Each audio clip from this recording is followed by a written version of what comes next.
Thank you very much for joining. This week, I'm hopefully not going to talk your ears off too much, but I just wanted to share a little bit of science as well as a really beautiful meditation. So we're on week 5 now. We've only got 2 more weeks after this week to go. I don't know where it's all gone. So this week is about compassion.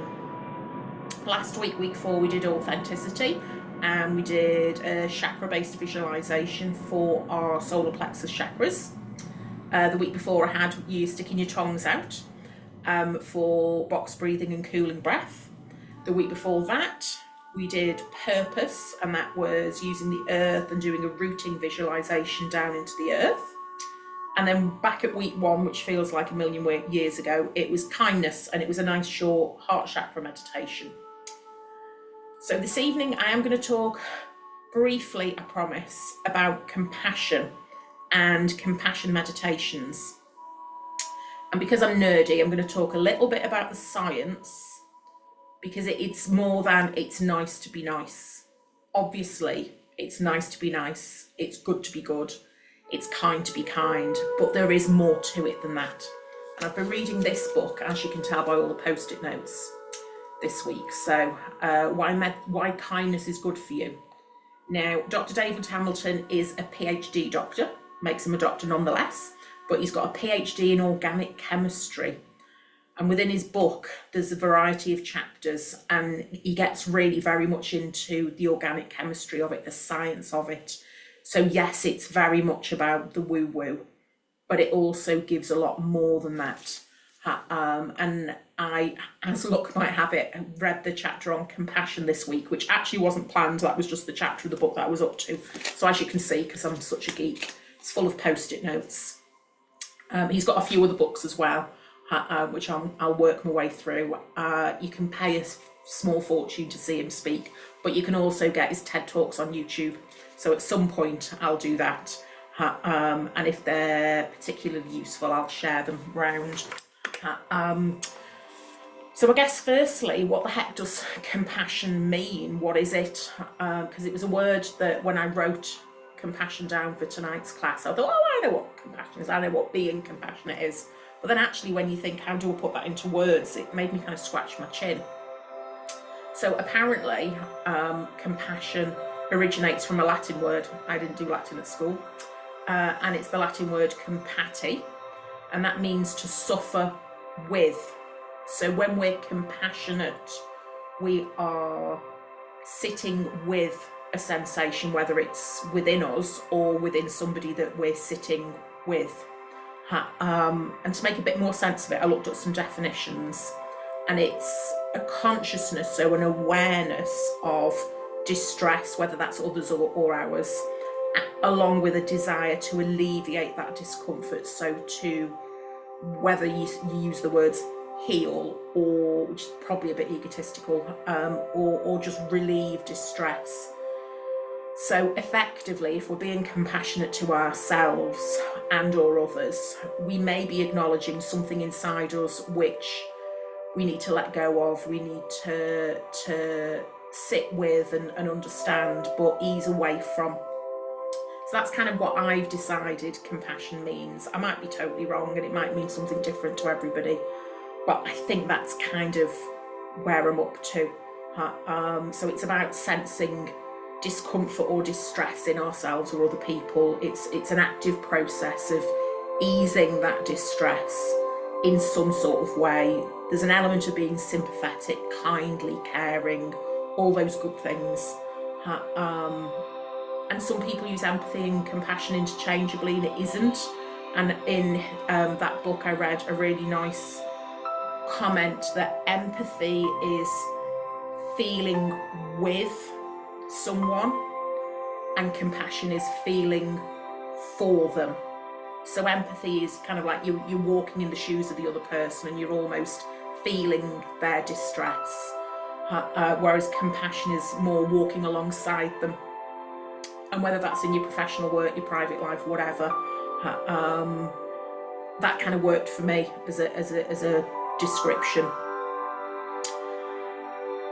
So all of that, why does it matter? What is it? Why should we bother? What are we going to do in the meditation? So there is such a thing as a compassion meditation, a traditional Buddhist meditation, beautiful and simple. And we'll do that, but I'm going to do a visualization so that we can all create a safe place or a safe space, which might be a place that's real that you've been to, might be somewhere in your home, might be your favourite beach, your favourite woodland, it might be an imaginary place. So we'll do that visualization. And then we've got these really simple words for a compassion meditation that you can just kind of write them down, maybe on a post-it note, stick them on your mirror in your bathroom or on like the kitchen cupboard above the kettle, something like that, to just feed it into your mind. Lots of lovely positives that help compassion and help support it. So in Dr. David Hamilton's book, there's quite a lot about the science, there's a little bit about the psychology, there's quite a bit about the vagus nerve, and there's so much about the vagus nerve at the moment, and that's probably a whole course in its own right. But what he talks about, and this is my paraphrasing in some way, is that like meditation and all the things that we do in mindfulness meditation, practicing compassion is a little bit like lifting weights in the gym. The more we practice it, the more benefit we'll get from it. And very clever, even nerdier than me people have done studies, and they've done MRI scans of brains, and they've done MRI scans of Tibetan monks who practice meditation and kindness meditation. And there's noticeable differences around the frontal lobe in the brain within 6 weeks of practicing regular meditation. So in the Tibetan monks who for decades practiced compassion meditation, it's their whole life. Yes, their brains look different, but if somebody who's never meditated starts meditating regularly, within 6 weeks, that part of the brain actually looks different on an MRI scan. So to me, in that way, that kind of takes it out of woo-woo into an actual thing. There's a specific part of the brain that grows, and that's apparently linked to the empathy part of the brain. I won't go into all of the details. I could, but you'll all totally tune me out, which is fine, I would. And it's felt that in practicing compassion, it almost resets the biases that we've automatically got. It's like it changes the lens that you see life through, and you're, as a reflex, more inclined to react in a positive manner, and your thoughts are more likely to shift into positive feelings, constructive feelings. So if you're met with our choice or our decision, or you're in a conversation, you're less likely to become irrational and judgmental, or frustrated, or blame, or feel hurt. And that's because of the part in your brain that meditation has exercised, for want of a better word. So to me, whatever industry you're in, practicing meditation could help you take a more kindly approach to life, a more compassionate approach, a more understanding approach. And I think arguably we probably need more of that in the world, not less. The really nerdy science bit actually gets even more detailed, and there's chemicals that the brain releases that kind of go in loops, and when you meditate you reduce the level of these chemicals, these cytokines, and that's where the vagus nerve comes in. The vagus nerve detects these chemicals, and if the levels are high, the vagus nerve picks this up, and if you've got an effective vagus nerve that works well, it kind of suppresses these chemicals. So essentially the brain, the vagus nerve, is in this loop whereby if your levels go up and your vagus nerve's working well, your levels will then be brought down, and bringing those levels down actually keeps us healthy. So it keeps our DNA healthy, because if these chemicals build up, they do funny things to the DNA, and if the DNA does funny things, then we get diseases. And again, it's proper science that this is all based in. It's not witchcraft and wizardry. It's felt that there's something called the dripping tap. So if we're very mentally, physically or emotionally stressed, even poor diet, unhealthy life choices, these chemical levels get higher and they cause inflammation. So, you know, diabetes, heart disease, Alzheimer's, as well as cancers. But compassion and compassion training makes the vagus nerve fitter and turns the tap off. So actually, these chemicals that can be in high levels when we're stressed are brought down.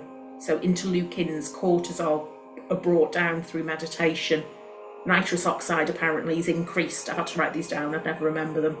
And your DNA is damaged less if these chemicals are lower. And if we meditate, these chemicals are lower. And then you get into the mitochondria, but I'm not going to talk about them because I get very nerdy when it comes to mitochondria that make the energy. They're basically the little battery cells. They work better if all of that other stuff is as it should be. So when I'm going to start saying to people now, when they say, oh, you wouldn't think you were 50 next year, I'm going to say it's because I meditate, and I'm going to bore them with all the science, and then they're going to stop talking to me because they won't want to hear all that. But I think the reason I wanted to share it with you is so there's that real validation that bringing meditation into your life does help you feel better, but it will help you longer term be in less pain, sleep better, and lots of other things. And that's based in science. It's not hippie woo-woo stuff. And you'll be glad to know that's the end of the science. And we will now move across to something a little bit less wordy. So it won't be any surprise for anybody to know that my chair's still wonky. It did cross my mind earlier to tip it up and tighten the screws, and then I thought, no, I like my wonky chair. So you get yourselves comfortable. People that are joining live, thank you. People who are at home catching up when they're able to, that's also great. I've had yet more messages saying, oh, I didn't get to the end of that video because I fell asleep. That's also fabulous. I've not had any tongue photos this week. That's good. So we're all just going to settle. I've got the doors open because it actually almost feels like a summer day today, but because it's not actually a summer day, I've got a blanket. So I'm nice and cozy. So you find your space that helps you be cozy and helps you step away from your day, whether it's been a lovely, great day or an irritating day. I'm just going to put that to one side and get comfy, and I'm going to wriggle because I probably struggle more than most to get comfortable. And in a little while, when we actually get into the meditation, we're going to do this safe place meditation. And in your imagination, you're either going to remember somewhere that you've been that's really relaxing and that you love being and that you feel a lot of connection with, and that it makes you feel warm and fuzzy inside. You're either going to recall that image or you're going to create one, whatever you want to do. I'll rattle on a little bit with a few ideas, and it'll probably be more of a description of where I end up. And it's going to be in part what we can see, but also what we can smell, what we can touch, what we can hear. Because actually all those other things are probably as important for these wonderful, safe places, these places that maybe we've been to on holiday and we just think, oh, this is amazing. And as we're doing that, we're just going to sense the compassion within. And I tend to feel compassion here in my heart space, but that'll be from lots of reasons. You may not feel anything tangible. You might just feel warm and fuzzy inside. So that's what we're going to do, but I didn't want to land it all on you. And once we're there, we're just going to repeat some very simple words. I'll say them out loud, and you can sort of repeat them in your head. And the words are literally as simple as, may I be happy, may I be peaceful, may I be well. And we're just going to do compassion for us tonight. You can do it for others And once you're practiced at it, you can do it even for people you don't like, which I think is a bit of an ask, but I'm a bad Buddhist, obviously. So that's it. Hopefully there'll be no surprises. I just thought it was worth kind of layering that up. So back to your nice comfy chairs or your floor, blanket or no blanket. I think I'm going to take my slippers off because my feet feel hot, which is a bit weird. They're bound to feel cold in about 5 minutes, so I'll leave my slippers handy. And just soften. And check in with your body. Anywhere that might be a bit stiff, if you've been looking down a lot today, you might need to roll your shoulders back. If you've been looking up today, you might just need to wriggle your neck gently and slowly. If you've been doing a lot of typing, you might want to spread your fingers and just relax. And sometimes to really feel that stillness, we've got to move and then soften. And like any meditation, we're going to have that awareness of our breath in and out of our noses. And let's just settle into a few breaths, whether your eyes are open and looking softly at something you can see in your room or something you can see on the video, or you may want to close your eyes down. So I'm going to gaze out at the nice pink flowers, the little teeny ones, out in the garden, and just take a few breaths in and out.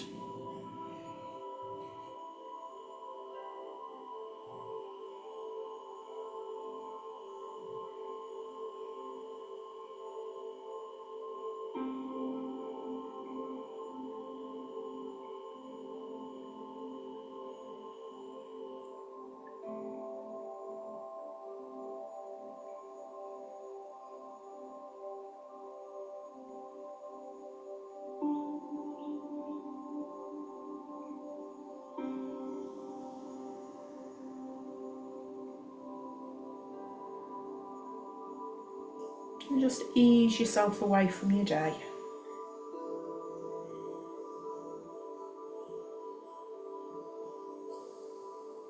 All you do for the next few minutes is sit and breathe and be a little bit more aware of it. That's perfect.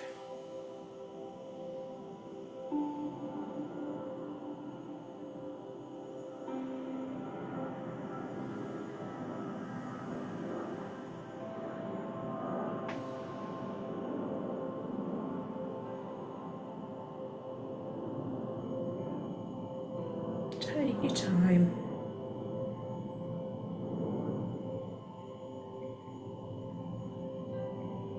Invite that cool, fresh breath through your nose, up into your throat, down into your chest.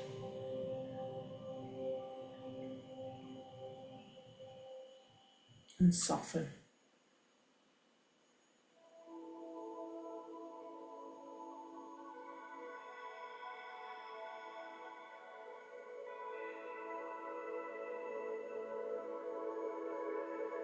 I'm going to close my eyes down now because it always helps me visualise.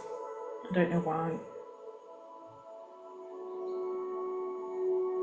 And let's start to daydream and create our safe place together. It's absolutely fine if it's somewhere indoors. I always end up with an outdoor safe place.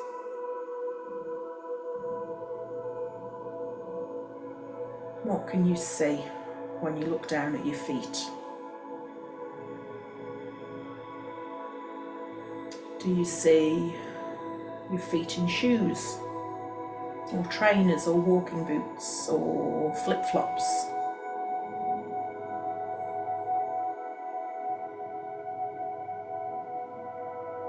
When I look down, I've got bare feet.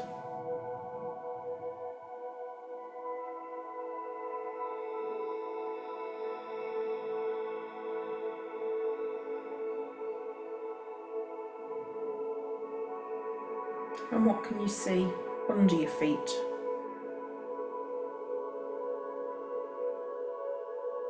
It might be a floor, a carpet, a rug.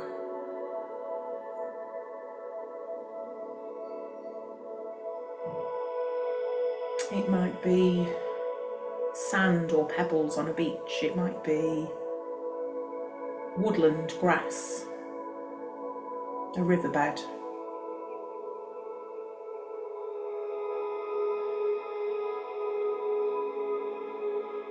It might be a place you know, it might be a place that only exists in your imagination.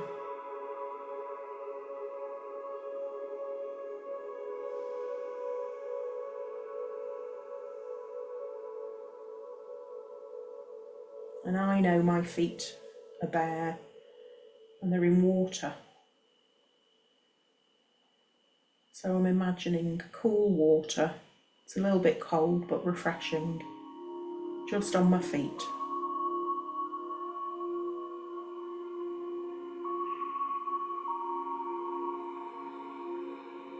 But you create your daydream, your safe place. You might be stood up or sat down.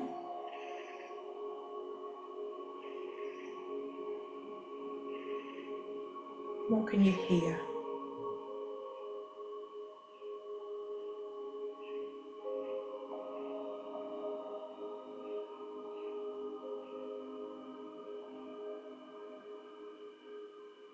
I can hear water bubbling away, a stream bubbling.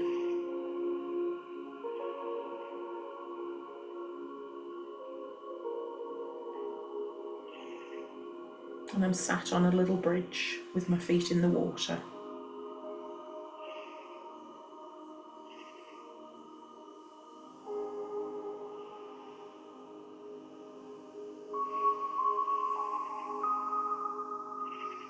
You might be in the hills. You might be curled up in an armchair with a cup of tea,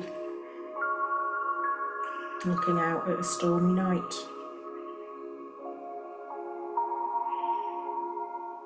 It's your daydream.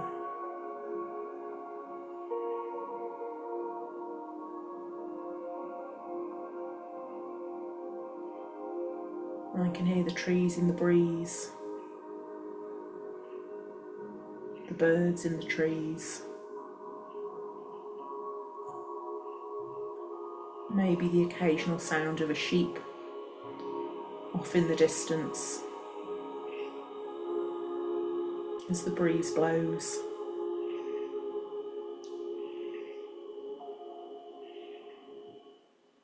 My safe place is definitely in the UK because it's not especially warm, but I'm wrapped up well, so it's a nice temperature. And I feel a real calmness within me, a real sense of peace.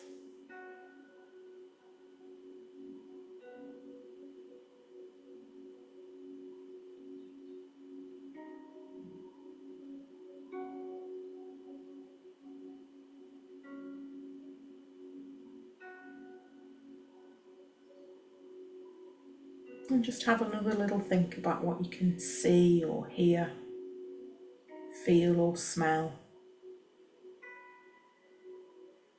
and what you can sense inside, what you can feel, what feelings this safe place is bringing for you.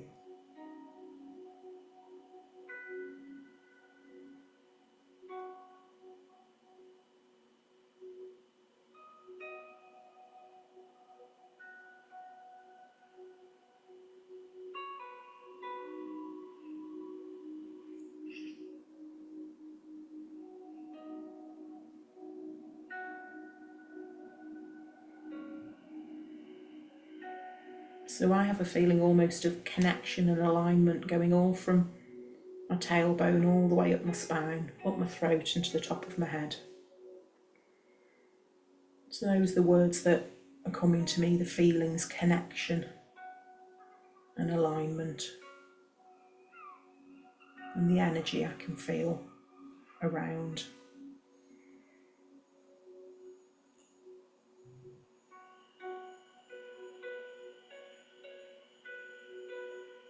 And now if you fancy it, have a little think about compassion. That sense of sitting with the uncomfortable, actively easing the uncomfortable, caring, wanting to ease distress, all positive intentions about letting something go.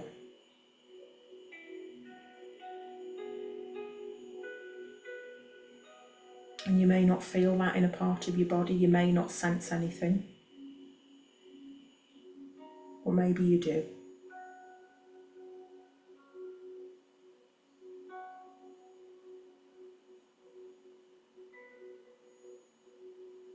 Right now I probably feel something more in my throat than anywhere, not in a bad way.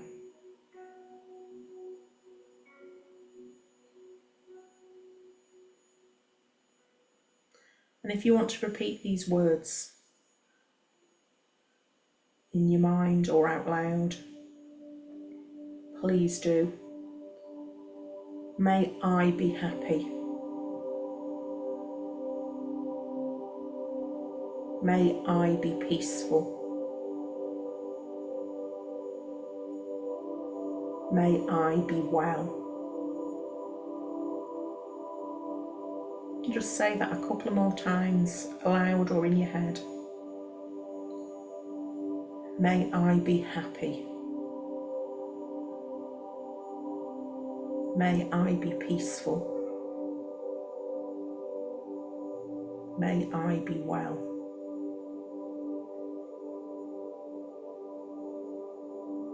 For my last time, I'm going to say it slightly differently. May you be happy. May you be peaceful. May you be well.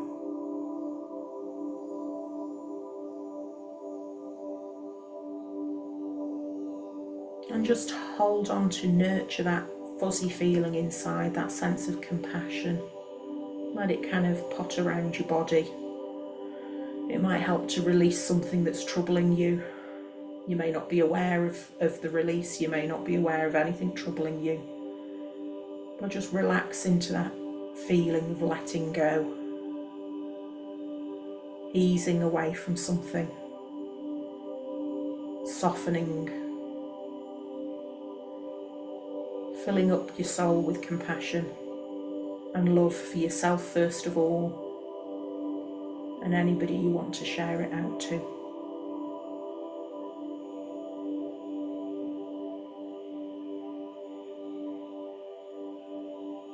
And I'm just going to share a round of those words for anybody that is with us or joins at any point. May we be happy. May we be peaceful.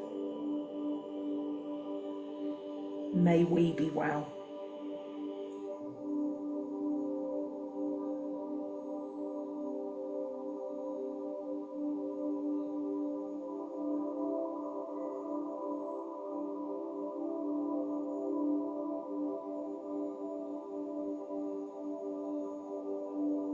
And just stay with those deep breaths, relaxing into the sensations.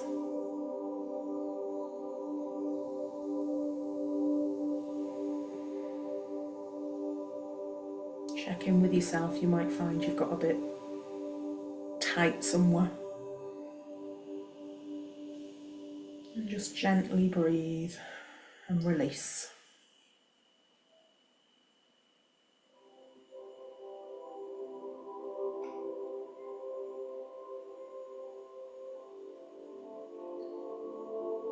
And at some point, you'll need to come back to the room. So wiggle your fingers and your toes. My feet didn't get cold, which is shocking. Even my nose didn't get cold, which is even more shocking. And just take a bit of time to come back into the room. You may have found that you had a real sense of being in your safe place. You may have sat there and thought, what the heck's she going on about? I'm ready for my tea. I've practiced that a few times, not lots, just a few. I find that it takes me a while to come back here. I tend to feel like I'm a bit spacey and off somewhere else, so make sure you do what you need to do. Don't drive if you're feeling a bit spaced. So that was the very purest form of compassion meditation. You do not need to do the safe place visualization with it. I layered that up because I think that helps to relax you within this setting. But feel free to Google compassion meditation scripts. They're all really short because in essence they're that statement. The layering it up is moving that sense of compassion from you to those you know and love, to those you know and don't love, which is okay, to those that you know and you dislike. And for me, that's the progression within it. And it's not that to practice compassion meditation you have to take it to that level. Take from it what works for you. And I think feeding our minds positives is where it's at for me. But knowing that it does work on you as a whole person, it does do good stuff to your brain, and that doing good stuff to your brain translates into good stuff for your body, and hopefully a nice sleep. So next week is week 6. It's our penultimate week, and it's abundance, which again, it seemed a really good idea a couple of months ago when I decided what the classes were going to be called. The word abundance, which I guess is just a fancy word for lots of. So we are going to do a visualization, and we're going to do the spinning technique. But I won't spoil the show. I will save that for next time. But hopefully that wasn't too much science. Might have been. But hopefully it was enough meditation and enough of the relaxation for everybody. And I will stop recording, and I will see folks next week.